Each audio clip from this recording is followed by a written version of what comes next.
हमारे चैनल को सब्सक्राइब करें और बेल आइकन दबाएं। दिल्ली में एक डबल मर्डर हुआ, मुकेश सक्सेना और उसकी मां शांति सक्सेना का। यह एक रिवेंज का केस जान पड़ रहा था, लेकिन क्राइम ब्रांच को लीड मिली हरीश जायसवाल के रूप में, जिसने इस केस को एक अलग दिशा दी। आज रात इस केस के दूसरे और आखिरी भाग में हम जानेंगे कि क्या था इस मां बेटे के कत्ल का असली कारण। सोनल, तुमसे जो पूछा जा रहा है उसका जवाब दो। तुम्हारी जिंदगी से जुड़ा जायसवाल इस वक्त कहाँ है? हरीश जायसवाल को ढूंढ रहे हैं हम। हरीश को मैं 1 साल पहले ही छोड़ चुकी हूँ। मेरे लिए वो मर चुका है, समझिए। सोनल, हरीश शायद 2 लोगों को मार चुका है और हम ये जानना चाहते हैं कि उसने ये डबल मर्डर क्यों किया है। मैं इस बारे में कुछ नहीं जानती, लेकिन मुझे ताज्जुब नहीं होगा अगर उसने ये हरकत की होगी तो। वो एक फ्रॉड और बहुत ही घटिया आदमी है। वो तो मेरी बदकिस्मती थी कि मैं उसे पहचान नहीं पाई। बेवकूफ़ों की तरह प्यार कर बैठी उससे। मम्मी पापा बिल्कुल नहीं मान रहे हैं हरीश। तो छोड़ दोगी मुझे? नहीं, तुम्हें छोड़ नहीं पाऊंगी मैं, लेकिन अगर शादी की तो मम्मी पापा सारे रिश्ते तोड़ देंगे मुझसे, और फैमिली के साथ के बगैर तुम्हारे साथ मैं कभी खुश नहीं रह पाऊंगी। मेरे पास फैमिली नहीं है। मैंने अपनी मेहनत से अपनी जिंदगी बनाई है और शायद तुम्हारे मम्मी पापा की हैसियत के बराबर भी नहीं है। कि सिर्फ इसकी वजह से मुझे खुश रहने का हक नहीं है? ऐसा मत कहो हरीश। तो फिर तुम फैसला कर लो सोनल, यानी हम अपनी जिंदगी जिएंगे या फिर किसी और के हाथों की कठपुतली बनेंगे, उनके अहंकार के सामने अपने पैर का गला काटेंगे। उसकी चिकनी जुबान के आगे फिसल गई थी मैं, सर, लेकिन उसकी असलियत जानने में मुझे ज्यादा देर नहीं लगी। 1 नंबर का झूठा और वैशी इंसान है वो। उसके खिलाफ डोमेस्टिक वायलेंस का केस दर्ज किया है मैंने, लेकिन वहां पर सिर्फ मेरा ही केस नहीं था, ऐसे बहुत सारे फ्रॉड के केसेस थे उसके खिलाफ। किस तरह का फ्रॉड?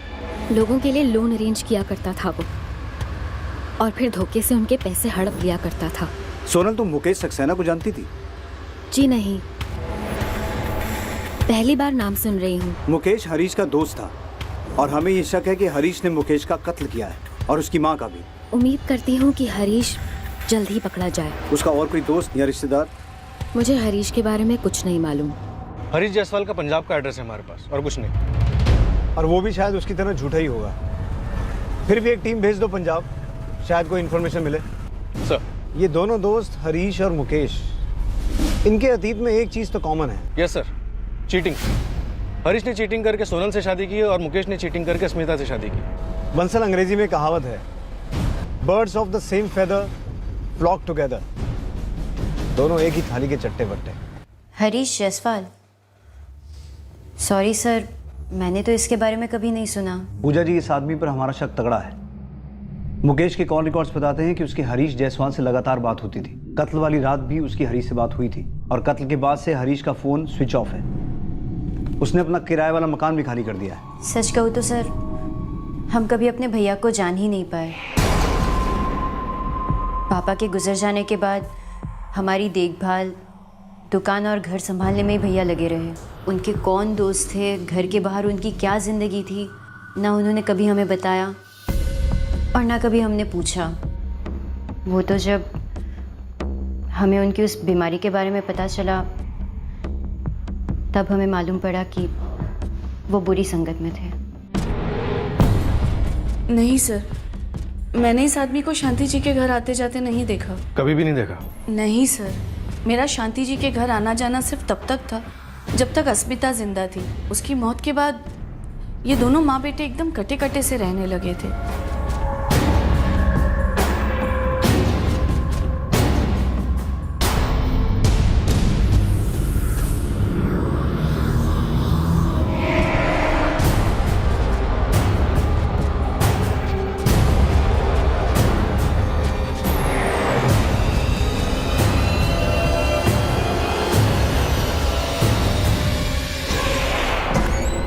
सर, हरीश जायसवाल और स्मिता के माँ बाप के बीच दूर दूर तक कोई कनेक्शन नहीं बन रहा। हरीश जायसवाल के रिकॉर्ड से और कुछ पता चला? नहीं सर, उसके सारे फ़ोन रिकॉर्ड चेक करे।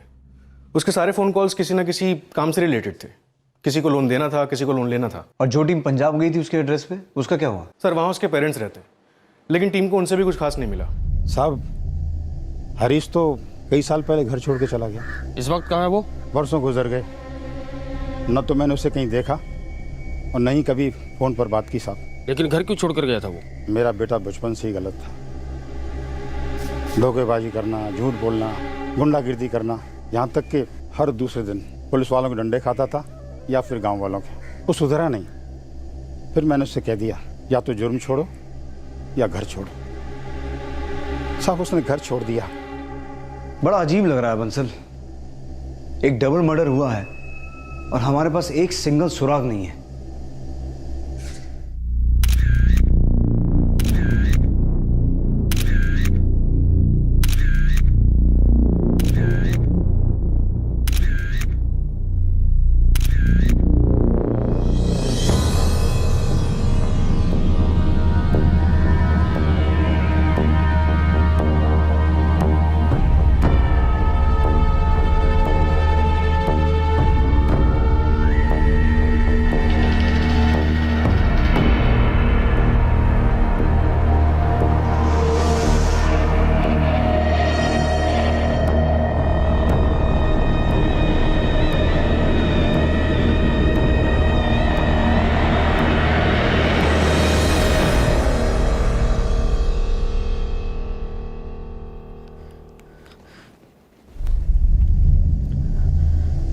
हरीश, 4 दिन हो गए अजय घर नहीं लौटे हैं और उनका फोन भी बंद आ रहा है।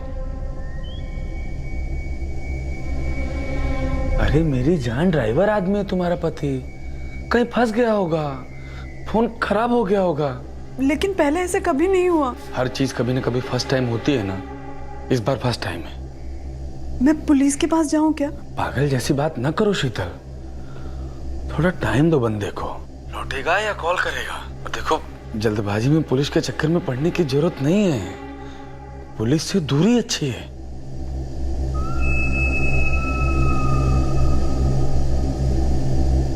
क्या हुआ हरीश, कांप रही है क्या? हाँ, वो तो होना ही था। कोई नहीं, टाइम की बात है, समझ जाएगी अपने आप। पक्का समझ जाएगी, मुझे भी कोई डाउट नहीं दिलीप, जरा सा भी नहीं है। साहब, निशाना एकदम सही बोतल पर लगा है। ये रॉयल ब्लू दारू अपने रोहिया नगर में एक दारू के ठेके पर मिलती है। अपना कबूतर कल ही एक पूरा खंबा खरीद कर गया है यहाँ से, रॉयल ब्लू। हाँ, ये बंदा तो कल भी आया था, एक बोतल रॉयल ब्लू लेके गया था। सख्त नजर रखो उस पे अश्विन, दोबारा आएगा ही आएगा। मैंने मेरे 4 लड़के लगा दिए इलाके में नजर रखने को, किसी न किसी को तो नजर आएगा ही।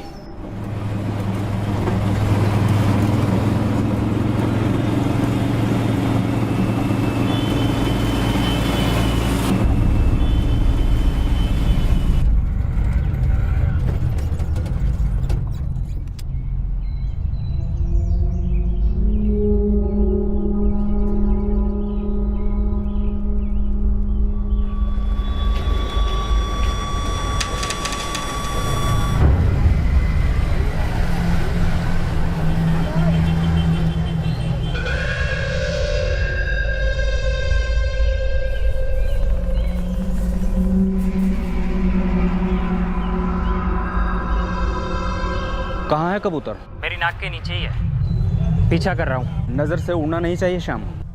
सर, कबूतर स्पॉट हो गया। अब कस्टडी में थोड़ी गुटरगुम करते हैं।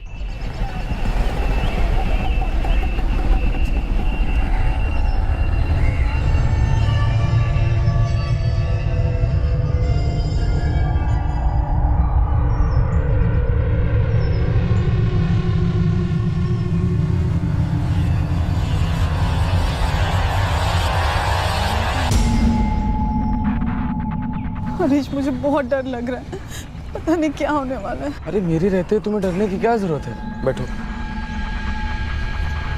तुम्हें पता है अभी भी उसका फोन बंद आ रहा है। शायद उसने भी वही किया जो तुमने किया है, हम दोनों के लिए रास्ते खोल दिए हों।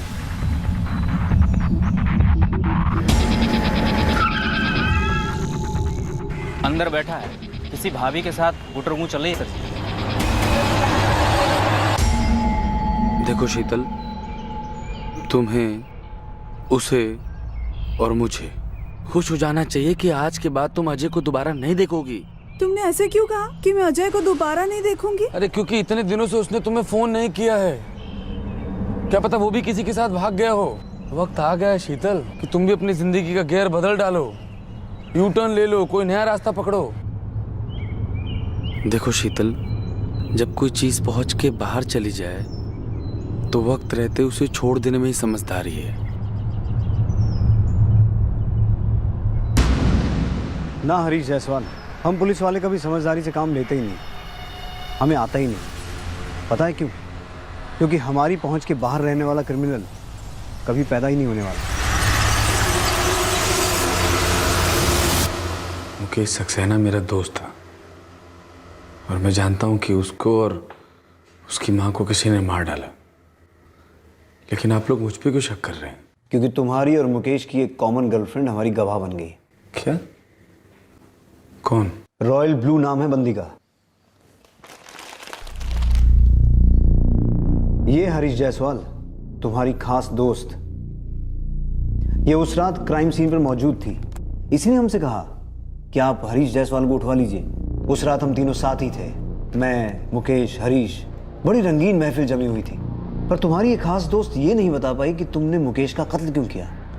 ये तो मैं भी नहीं बता पाऊंगा, क्योंकि जो हुआ ही नहीं वो मैं कैसे बता सकता हूं। मुकेश का कत्ल हुआ है, ये सच है। मुकेश का कत्ल मैंने किया है, ये झूठ है। दोस्त दोस्तों के गले नहीं काटा करते, ना ही दोस्त दोस्तों की माओ को मारते हैं। अब यहां से आगे बढ़ने के दो रास्ते हैं हमारे पास। एक बड़ा सीधा साधा है, सच वाला, उसमें तुम्हें तकलीफ कम होगी। दूसरा है चुप रहने वाला, उसमें तुम चुप रहोगे, हम तुमसे सच बुलवाएंगे। शायद तुम्हारी टांग वांग भी तोड़ दें। और हाँ, शीतल दुबे भी साथ वाले कमरे में ही है। अब या तो तुम बोलो या वो बोले। मेरे पति अजय दुबे, उनका एक दोस्त है दिलीप, हरीश दिलीप का दोस्त है। और हरीश ने मेरे पति को एक बार लोन भी दिलवाया था, तो मैं उन्हें वैसे जानती हूँ। वैसे जानती या वैसे मिली थी? क्योंकि गार्डन में जिस अंदाज से झूले के ऊपर आप लोग बैठ के गुफ्तगू कर रहे थे, वो तो कोई दूसरी स्टोरी बयान कर रहे हैं मिसेज शीतल अजय दुबे। आप कहना क्या चाहते हैं? मैं ये कहना चाहता हूँ कि मुकेश सक्सेना और उसकी मां शांति सक्सेना का मर्डर हुआ है। आप क्या जानती हैं मर्डर्स के बारे में? मैं कुछ नहीं जानती मर्डर के बारे में। मैं खुद 4 दिन से मरे जा रही हूँ। मेरे पति 4 दिन से घर पर नहीं लौटे और फोन भी बंद आ रहा है उनका। अब शीतल को क्यों बीच में ला रहे हैं सर? वो कुछ भी नहीं जानती। लेकिन हम इतना जानते हैं कि हमें मुकेश और शांति जी का कातिल चाहिए। अब हम या तो तुम्हें तोड़ सकते हैं या तुम्हारी गर्लफ्रेंड शीतल को। तुम ही चुनो, किसी एक को चुनो, हम दूसरे को तोड़ेंगे।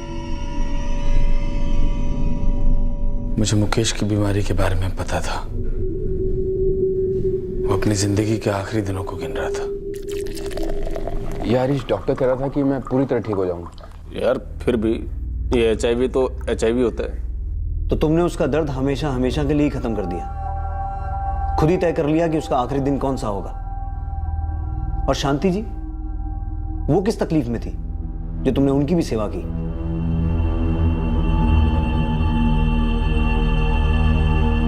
मैं जा रहा हूं यार, बीमारी मुझे निकल रही है। मुकेश, मैं समझता हूँ यार। मैं स्मिता को फंसाना नहीं चाहता था यार, उसे झूठ नहीं बोलना चाहता था। मैं नहीं चाहता था कि उसे भी यही बीमारी हो। लेकिन ये माँ है ना यार, जिद कर रही थी, शादी कर शादी कर शादी कर। छोड़ ना यार, जो बीत गया सो बीत गया, अब आगे की सोच। अब सोचने के लिए बाकी क्या रह गया? एक तो दवाइयों के मोटे मोटे बिल, ऊपर से स्मिता के माँ बाप ने जो केस ठोका है। कंगाल हो गया हूं, कंगाल। एक छोटी सी दुकान थी वो भी बेच दी,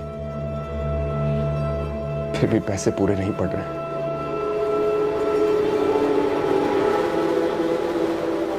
भाई कुछ इंतजाम हो सकता है क्या? कोई लोन वोन ही दिला दे यार।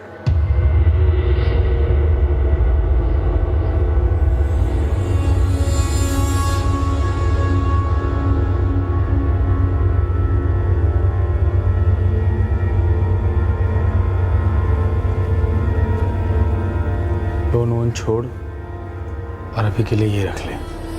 कुल मिलाकर के 75,000 के आसपास है। तेरा दिल बहुत बड़ा है यार, तेरा एहसान जिंदगी भर नहीं भूलूंगा। पागल है क्या? दोस्ती में कैसा एहसान? एक अच्छे दोस्त की तरह बिना सोचे बिना हिसाब लगाए जो था सब दे दिया। फिर मेरा बुरा वक्त आया, केसेस ठुक चुके थे, मुझे पैसों की बहुत जरूरत थी और जब मैंने मुकेश से मांगा। क्या बात कर रहा है यार? मेरे पास अगला इंजेक्शन लेने के लिए पैसे नहीं है।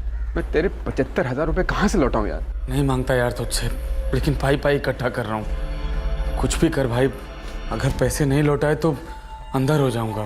काश मैं कुछ कर सकता यार, लेकिन फिर भी मैं पूरा ट्राई करूंगा। तेरे सारे पैसे नहीं, लेकिन कुछ ना कुछ तुझे जरूर दे दूंगा। लेकिन नहीं थी, एक दमड़ी नहीं थी। वो देना ही नहीं चाहता था सर। उसको सिर्फ और सिर्फ अपना इलाज, अपना कोर्ट केस, इसके परे कुछ दिखाई नहीं देता था। सर मैंने उसे बहुत प्यार से समझाया, बहुत गालियां दी और धमकियां भी दी, लेकिन उस पर कोई फर्क नहीं पड़ा। ऐसी भी क्या इमरजेंसी थी तुम्हारी? शीतल, मुझे शीतल के साथ भाग करके शादी करनी थी, सेटल होना था। बहुत सी उधारियां थी मुझ पर जो चुकानी थी। फिर मैं सब कुछ फुल एंड फाइनल करने के इरादे से मुकेश के घर गया। एक ग्लास बार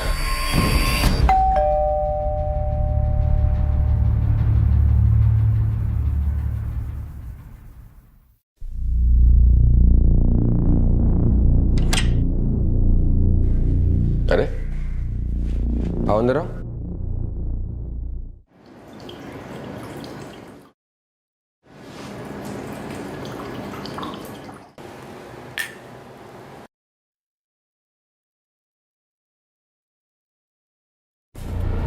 मुकेश, मैं पूरी दुनिया को चूना लगाता हूँ और तूने मुझे चूना लगा दिया।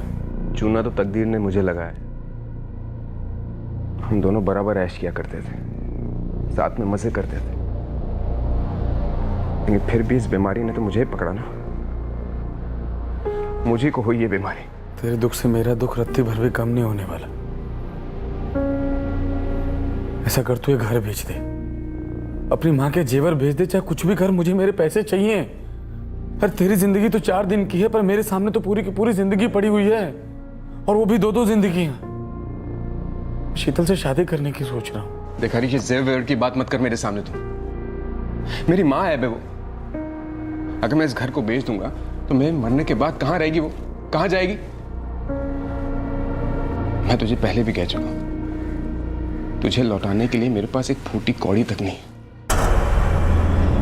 दिमाग फट रहा था मेरा, मैं जान गया था मेरे 75,000 गए पानी में। एक चीटर कुछ भी सहन कर सकता है, खुद के साथ चीटिंग नहीं साहब।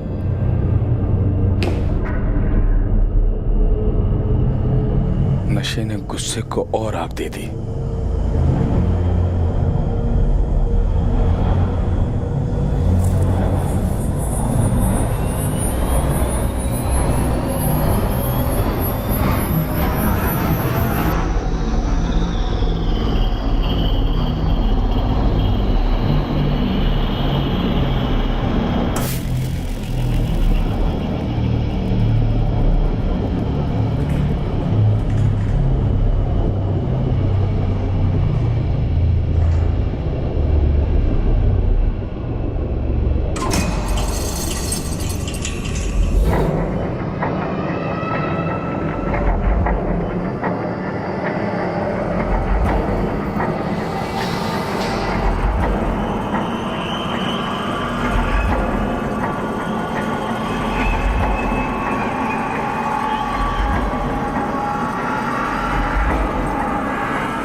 मुकेश, क्या हुआ?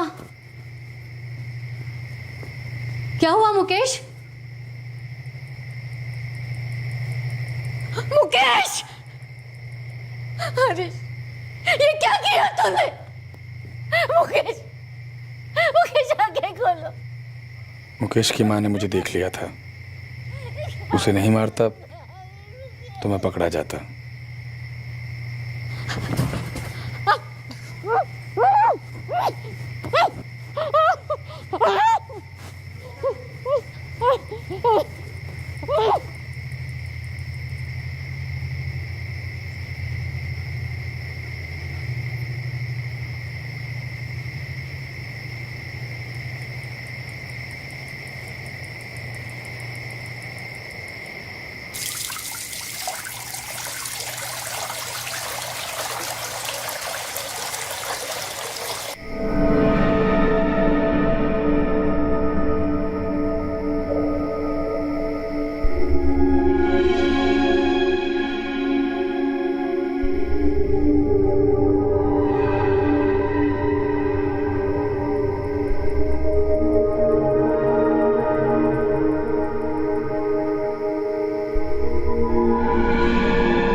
तुमने मुकेश सक्सेना को सिर्फ इसलिए मार दिया क्योंकि उसने तुम्हारे पैसे नहीं लौट रहा है? हाँ सर। तुम्हें किसी ने सुपारी नहीं दी थी मुकेश सक्सेना को मारने के लिए? कौन देता सुपारी? सिर्फ तुम ही नहीं हो जिसे मुकेश सक्सेना पर गुस्सा था। खैर, शीतल का पति अजय दुबे, वो कहाँ है?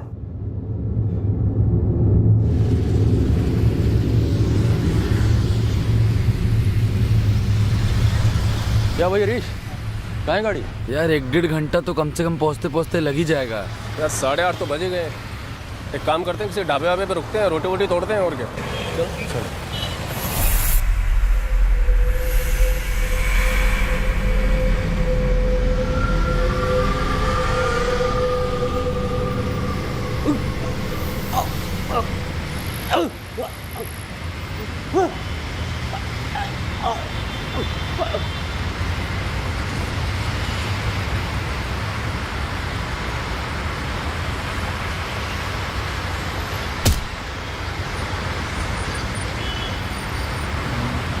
इसको यहीं कहीं फेंक देते हैं।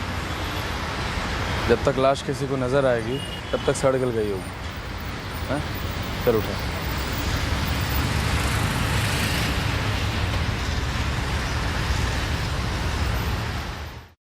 शीतल और मेरे बीच सब कुछ हो रहा था सर। बस अजय एक कांटा था जिसे वो छोड़ नहीं रही थी, तो मैंने निकाल दिया। तुमने एक आदमी को मार दिया क्योंकि वो वाकई में तुम्हारा उधार नहीं चुका पा रहा था। तुमने उसकी मां को सिर्फ इसलिए मारा क्योंकि वो तुम्हें पकड़वा सकती थी, और फिर तुमने एक मासूम को मार डाला क्योंकि उसकी पत्नी, जो कि तुम्हारी प्रेमिका है, अपने पति को छोड़ना नहीं चाहती थी। 3 मर्डर्स के बाद तुम्हें लगता है तुम सुकून भरी जिंदगी जी पाते? पकड़ा नहीं जाता तो जी लेता। शीतल को कभी पता ही नहीं चलता कि मैंने उसके पति को मारा है। मजे की जिंदगी होती है हमारी, जो कि अब नहीं हो पाएगी। तकदीर खराब है मेरी। बुरी नीयत वाले तकदीर से इतनी उम्मीद ही कैसे रख सकते हैं हरीश जायसवाल? तुम सिर्फ नीयत के नहीं, पूरे के पूरे बुरे हो। अब सिर्फ देखते जाओ तकदीर क्या फैसला सुनाती है, क्या सजा होती है तुम्हें।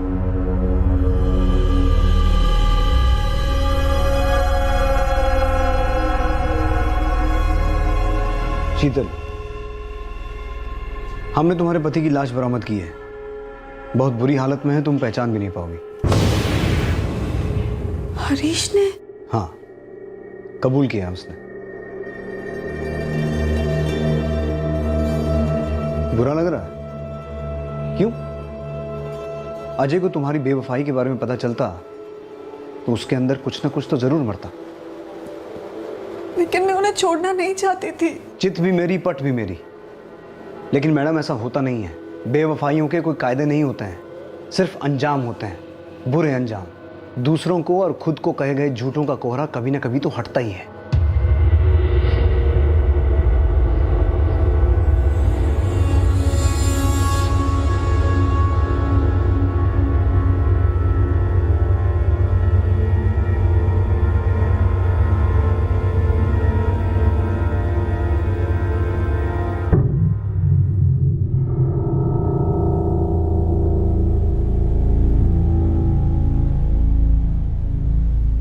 कविता, खूनी का पता लग गया।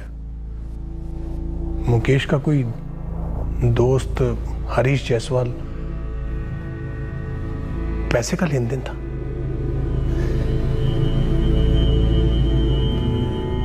मुकेश उसके पैसे नहीं लौटा रहा था। उस हरीश जायसवाल को लगा कि उसके साथ धोखा हो रहा है, गुस्से में मार डाला। और शांति जी? उन्होंने खूनी को देख लिया था, इसलिए उन्हें भी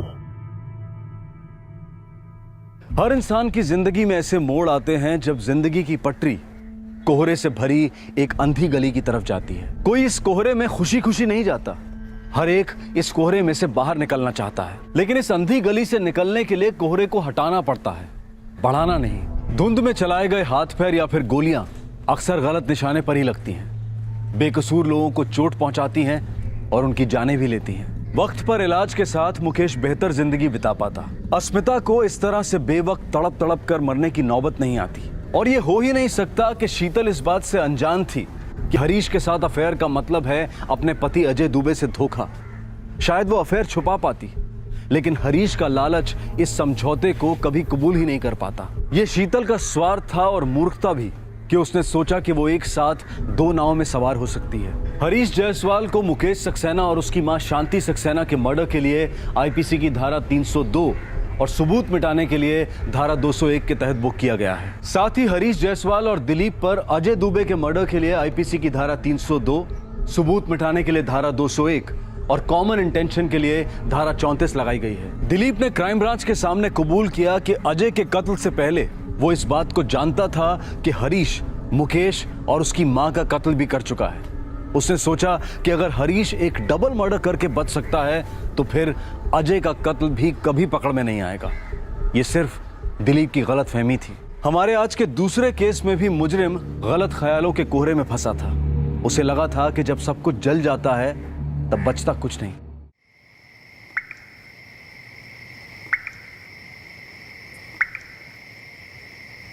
प्यार जब होता है वो जादू है, और नफरत जब भड़कती है वो तेजाब है।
खानदान की मोहब्बत या एक औरत से इश्क?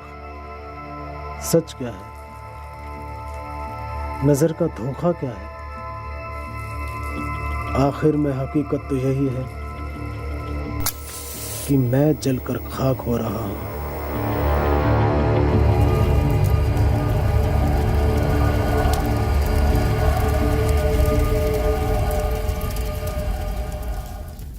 जब रिश्ते उबलते हैं तो प्यार भाप बनकर हवा हो जाता है, लेकिन क्या वो वाकई में रिश्ते होते हैं या फिर एक बड़ा सा मायाजाल? लेकिन इस बड़े से मायाजाल से भी बड़ा एक भ्रम होता है कि किसी की जान लेने से नफरत की आग ठंडी हो सकती है और मुर्दों के साथ राज भी दफन हो जाते हैं। लेकिन लाशों के पेट में राज रह ही नहीं पाते, खासकर उन्हीं के कत्ल की कहानी जो वो खुद ही बयां करते हैं अपने ही अंदाज में।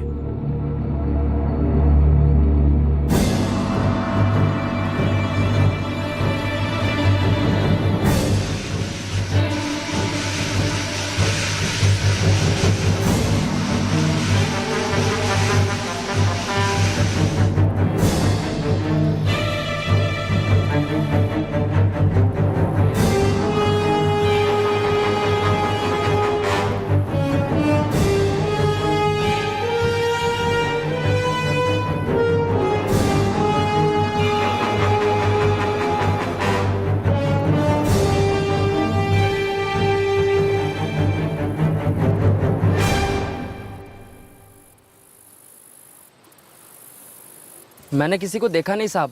रोज की तरह 2 नंबर करने आया तो देखा कुछ जल रहा था।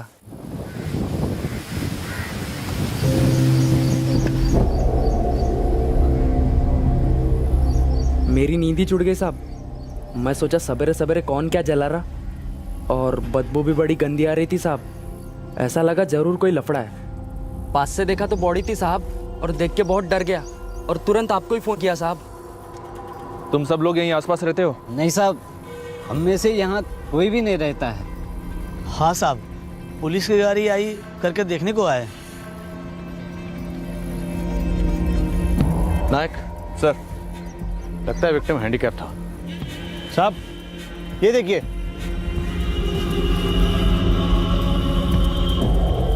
ये तो किसी का हाथ है। शायद विक्टिम का ही होगा। लाश अभी भी सुलग रही थी, मतलब लाश को जलाए हुए ज्यादा वक्त नहीं हुआ। जी हाँ सर, लाश को देर रात या एकदम सुबह जलाया होगा। वो लड़का राजू यहाँ तकरीबन सुबह 6:30 या 7 के आसपास आया था। पूरा एरिया छान मारो, आसपास की बस्ती और चौल में पता करो। लगता है ये विक्टिम और खूनी यहीं कहीं आसपास के रहने वाले थे।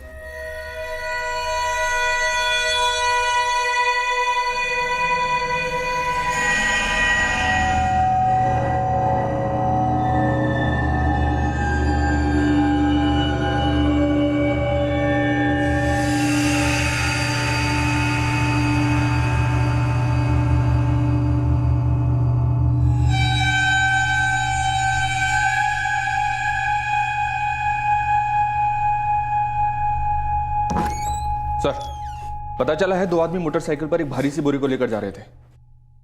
किसने देखा उन्हें? उस इलाके का एक दूध वाला है, बंसी चौबे।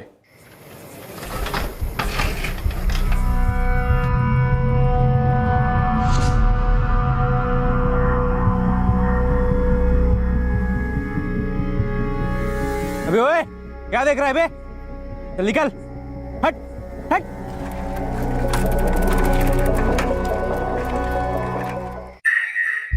मोटरसाइकिल का नंबर देखा था? नहीं साहब, चेहरे तो दिख ही नहीं रहे थे साहब, तो गाड़ी का नंबर कहाँ से दिखेगा? और डर इतना लग रहा था कि कुछ सूझ ही नहीं रहा था। अगर तुम दिमाग पे जोर डालोगे बंसी, तो हमारा स्केच आर्टिस्ट उनकी तस्वीरें बना देगा। जोर डालने पे याद तो तब आएगा साहब जब चेहरे देखे हो। हम बता रहे हैं साहब, अंधेरा इतना ज्यादा था कि सब कुछ काला था। हाँ, सिवाय उन दोनों के सर पर सफेद टोपियों के, वो भी मुसलमानों वाले। अबे ओए, क्या देख रहा है बे? विक्टिम मुस्लिम हो सकता है, खतना हुआ है और मौत को अभी 12 घंटे भी नहीं हुए हैं। और मौत की वजह? सर के पीछे के हिस्से में गहरी चोट लगी है और हेमरेज भी हुआ है। कत्ल के बाद लाश को जलाया गया है। लाश को आइडेंटिफाई करना आसान नहीं होगा।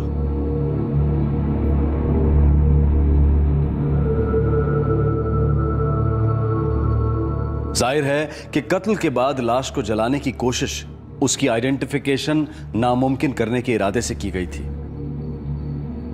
कुछ मिसिंग कंप्लेंट्स जो मैच हुई उन पर गौर किया गया, पर ऐसा लगने लगा था कि यह जली हुई लाश जिस इंसान की थी उसकी मिसिंग कंप्लेंट शायद अभी तक दर्ज ही नहीं हुई थी।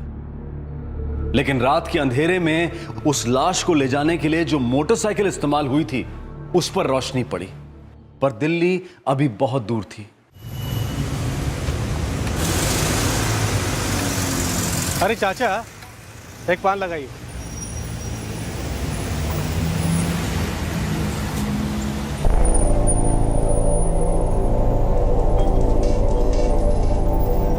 उस्मान।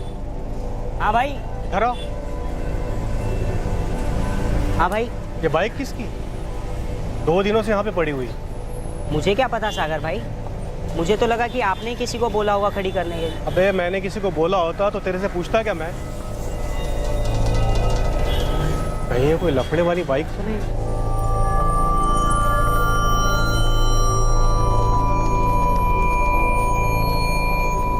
यहाँ एक बाइक मिली है साहब। बाइक का नंबर है MHXR 4763।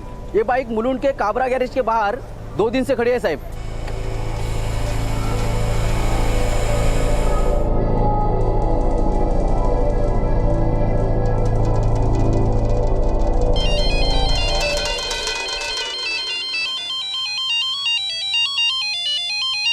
हेलो जी, हाँ वो मेरी बाइक का नंबर है। तो बाइक रास्ते पर छोड़कर क्यों भाग गया था? रास्ते पर? क्या बात कर रहे हो साहब? कहाँ मिली आपको मेरी बाइक? अरे साहब, ये तो मेरी बाइक है, पर मेरे को ये बात समझ में नहीं आ रहा कि ये किसी के गैराज के सामने क्यों खड़ी थी। 2 दिन से उधर ही खड़ी थी ये। मैंने तो अपना बाइक भाईजान को दी थी। चलो कोई नहीं, बात करता हूँ उनसे। सब बाइक ले जाऊँ? नहीं, पहले कागजी कार्रवाई करनी पड़ेगी। चलो आओ।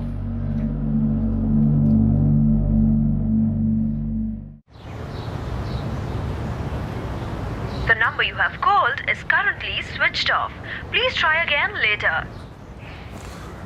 अबू, इमरान भाई का फोन बंद आ रहा है। अरे इमरान भाई किसी पार्टी को घर वर दिखाने गए होंगे, और वैसे भी कभी कभी अपना फोन बंद रखते हैं ना वो। लेकिन फजल, इमरान ने 2 दिन पहले साजिद से उसकी मोटर बाइक ली, और वो वहाँ गैराज तक कैसे पहुंची? पुलिस वाले कह रहे थे कि गाड़ी 2 दिन से मुस्तकिल वहीं पर खड़ी हुई। इमरान भाई मेरे को बोले 1 हफ्ते के लिए बाइक चाहिए था उनको, फिर 2 दिन बाद ऐसे सड़क पर क्यों छोड़ी? साजिद, 1 हफ्ते के लिए तेरी बाइक लगेगी। ठीक है ना इमरान भाई, वैसे भी सबसे ज़्यादा काम नहीं मेरे को, आप बिंदास ले जाओ ना। चलता हूँ।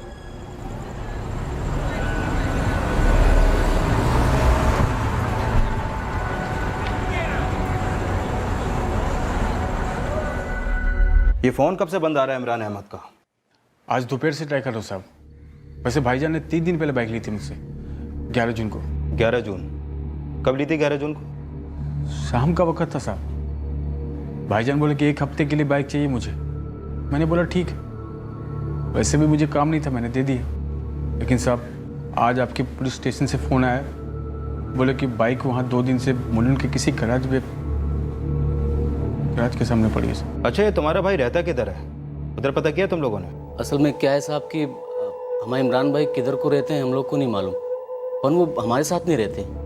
पर टच में रहते साहब हम फ़ोन पर, 10 दिन बात होती है हमारी, और मैंने उनकी बीवियों से भी बात की। बीवियों? साजिद मियाँ, आपके इमरान भाई तो 2 हफ्ते से यहाँ नहीं आए, ना ही उनका कोई फ़ोन आया है। बात क्या है बताएंगे ज़रा? ऐसी कोई बात नहीं है फौजे भाभी, वो उनका फ़ोन नहीं लग रहा था ना, तो सोचा आपसे पूछ लो। मुमताज़ से पूछा? नहीं साजिद भाई, इमरान तो मेरे यहाँ भी कई दिन से नहीं आए। बात क्या है? वो मुमताज़ भाभी, उनका फ़ोन नहीं लग रहा था ना, इसलिए आपसे पूछा मैंने। राबिया से बात हुई? नहीं, उनका भी फ़ोन नहीं लग रहा है। ये क्या बात हुई? इमरान का फ़ोन नहीं लग रहा है, उसकी 2 बीवियों को पता नहीं उसका ठिकाना, तीसरी का भी नंबर नहीं लग रहा है। मैं पूछता हूँ आखिर ये सब हो क्या रहा है भाई? ए फजल, तेरे पास राबिया का कोई और नंबर है? साजिद भाई कैसी बात कर रहे हो आप? अब जो नंबर सबके पास है वही नंबर मेरे पास है। वो सब क्या है कि इमरान भाई की तीसरी बीवी है राबिया, वो उसके साथ रहते हैं। मतलब तुम दोनों में से किसी को भी नहीं मालूम कि राबिया का घर है कहाँ, जहाँ तुम्हारा भाई इमरान रहता है? नहीं सर, एक केस है, मुलुंड की कीर्तिपाड़ा के पास एक बॉडी मिली, जली हुई थी, लेकिन पोस्टमार्टम से पता चला है कि बॉडी मुसलमान आदमी की थी। देखिए, मैं ये सब इसलिए बता रहा हूँ क्योंकि एक विटनेस है जिसने देखा था रात को 2 लोग बाइक पर एक बड़ी भारी बोरी लेकर जा रहे थे। शायद बोरी में लाश थी। अबे ओए, क्या देख रहा है बे? चल निकल, हट। देखो साजिद फजल, मैं तुम लोगों की मिसिंग कंप्लेंट दर्ज तो कर रहा हूँ, लेकिन मेरा एक सुझाव है कि तुम दोनों एक बार ये जली हुई बॉडी देख ही लो। क्या बोल रहे हो साहब आप? हमारे भाईजान की कोई खबर नहीं है और आपको एक लाश मिली और हमको बोल रहे हो कि अब वो बॉडी देख ले जाके? कैसी बात कर रहे हैं साहब? हमारे इमरान भाई बहुत अच्छे इंसान हैं, उनका भला कोई मर्डर वर्डर क्यों करेगा? देखो, मैंने तो सिर्फ एक सुझाव दिया था, बॉडी देख लो एक बार। और मैंने कब कहा कि ये लाश तुम्हारे भाई इमरान की है? किसी की भी हो सकती है।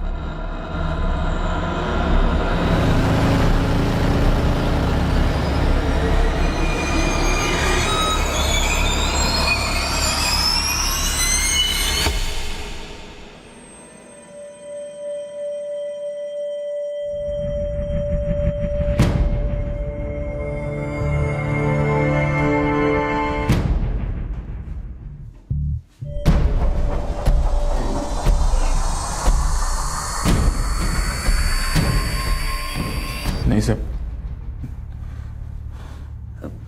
साहब, इसको पहचाना तो बहुत मुश्किल है।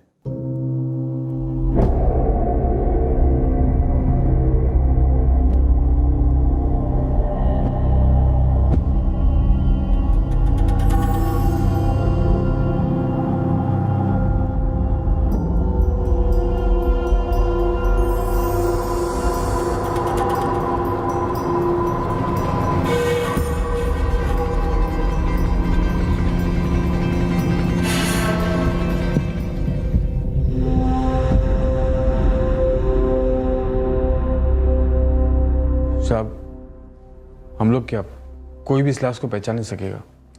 राबिया, इमरान की तीसरी बीवी, अभी तक फोन स्विच ऑफ है उसका। हाँ साहब, लेकिन साहब अगर हम पहचान नहीं पाए तो वो क्या पहचानेगी साहब? आप लोग अपने अब्बू को शिनाख्त के लिए बुला सकते हैं। क्या मिल गया इमरान? सब खैरियत तो है ना साजिद? वो ये पुलिस वाले चाहते हैं कि आप भी एक बार देख लो। देख लो? क्या देखना है साजिद? मैं फजल को भेज रहा हूँ आपको लेने, ठीक है? बस आप उसके साथ आ जाओ।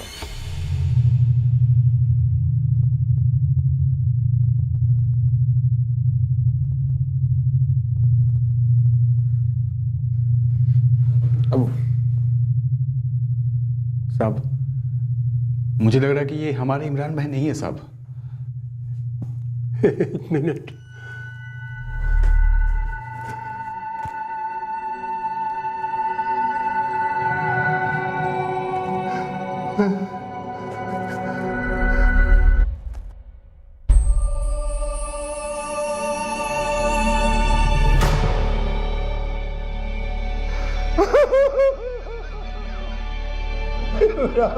मेरे बच्चे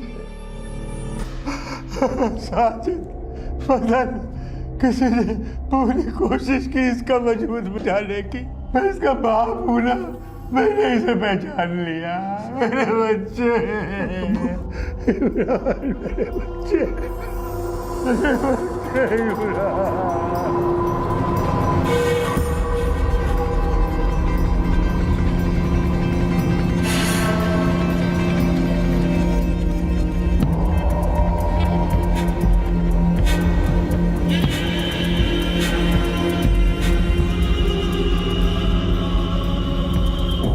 विक्टिम इमरान अहमद, राबिया अहमद, इमरान की तीसरी पत्नी। राबिया का फोन अभी भी स्विच ऑफ है सर। और ये दोनों मियाँ बीवी परिवार से अलग रहते थे। और ये कहाँ रहते थे? किसी को कोई खबर नहीं थी। इमरान के भाई साजिद ने राबिया के माँ बाप के घर का पता दिया है सर। मिल के आते हैं नाइक, और उम्मीद करते हैं कि वहां हमें एक और मिसिंग कंप्लेंट नहीं मिलेगी इस राबिया अहमद की।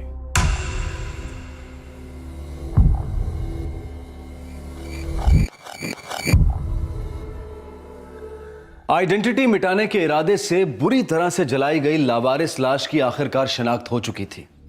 पीड़ित था 40 वर्षीय इमरान अहमद। कत्ल के पहले इमरान ने अपने छोटे भाई साजिद से उसकी मोटरसाइकिल 1 हफ्ते के लिए ली थी और इस बात की पूरी संभावना थी कि 2 कातिलों ने इमरान की लाश को उसी बाइक पर किसी सुनसान जगह पर ले जाकर जला दिया था। और अब इमरान की तीसरी बीवी राबिया का फोन भी स्विच्ड ऑफ था और शायद वो भी गुमशुदा थी। इस भयंकर कत्ल के पीछे बड़े ही पेचीदा रिश्तों का मायाजाल बिछा था। ऐसे रिश्ते जो इस भ्रम पर टिके थे कि वो रिश्ते मोहब्बत की डोरियों से बंधे हैं। लेकिन हकीकत ये थी कि एक लाश इन गलत फहमियों को, इस भ्रम को, इस मायाजाल को तोड़ने जा रही थी। शायद तोड़ चुकी थी। बाजी अब पुलिस के हाथों में थी। कातिलों तक पहुंचते पहुंचते उन्हें इन झूठे रिश्तों की असली कहानी की शिनाख्त भी करवानी थी। इस मर्डर मिस्ट्री का दूसरा और आखिरी भाग हम आपको दिखाएंगे कल रात 11 बजे। आपसे फिर मुलाकात होगी क्राइम पेट्रोल सतर्क में। तब तक अपना ख्याल रखें, सुरक्षित रहें, स्वस्थ रहें और याद रखें, वो लोग बहुत मायने रखते हैं जो वक्त आने पर आपके सामने आईना रखते हैं। सही वक्त, सही कदम, सतर्क रहें। जय।